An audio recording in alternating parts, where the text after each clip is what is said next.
জামাতের একটা কোয়ালিটি আছে, সেটা হইলো জামাত এত ডিসিপ্লিন যে তারা কমিউনিস্টের চাইতেও বেশি শৃঙ্খলা মানে চলে।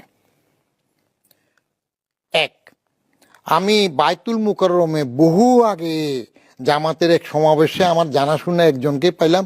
ও রোকন ফোকন না, ওদের কি আছে না, তখন ছাত্র শিবির, আগে ছাত্র সংঘ, সেখানে ওরে দেখলাম বাইতুল মুকাররমে পূর্ব পাশে লাঠি হাতে গেটে দাঁড়ানো। আমি বললাম যে কিরে বাবা, তুমি 5 ওয়াক্ত নামাজ পড়ো, এখন বাইতুল মুকাররমে জামাত হয়েছে, তুমি যাবে না নামাজ ফিলা? বলে যে আমার ডিউটি এখানে, আমাকে আরেকজন এসে রিলিফ দেবে, তোর ফরজ আমি নামাজ পড়ি। তো জামাত? বলে যে জামাত সবসময় ফরজ না। আমি এটা কি বললাম?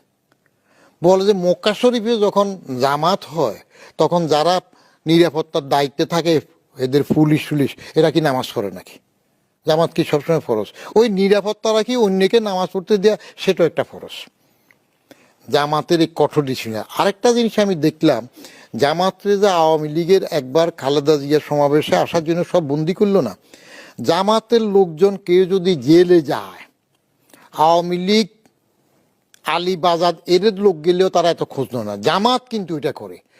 বরং আমি এক জামাত কর্মী জেল ছিল তখন 2.5 মাস 3 মাস, তার মাকে জিজ্ঞেস করলাম, তোমার উপার্জন কম, ছেলে জেলে পড়ে আছে, চলতেছ কিভাবে?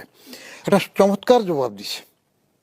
বলে যে আমার ছেলেটা আরো 6 মাস জেলে থাকুক, 1 বছর থাকুক, আমি খুশি থাকবো। কারণ কি? বলে যে ছেলে উপার্জন করলে যা খেতাম যা পেতাম, এখন তো তার থেকে বেশি সুযোগ সুবিধা পাচ্ছি। সবকিছু তারা তার জন্য পাঠাইতো। এখন এই জামাত তো এখন সুবিধা পাওয়ার জন্য যারা বলছে যে 71-এ আমরা ভুল করিনি, এটা বলছে না 71-এ আমরা ভুল করিনি।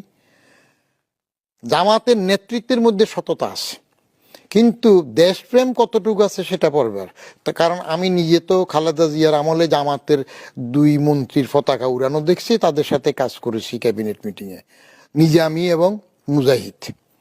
এরা বাইরে কোনো মিটিং করতে গেলে অফিসিয়াল মিটিং যেটা করত, ঠিক অফিসের পয়সায় অফিসের মিটিংটাই করত। পরে তাদের কর্মীদের সাথে মিটিং করার সময় তারা অফিসের পয়সা খরচ করতো না, এটা পার্টির পয়সা খরচ করত। কিন্তু আমাদের অন্য দলগুলো তো কর্মীর মিটিং করলেও, এটা করলেও সরকারি পয়সার থেকে সবটা করে।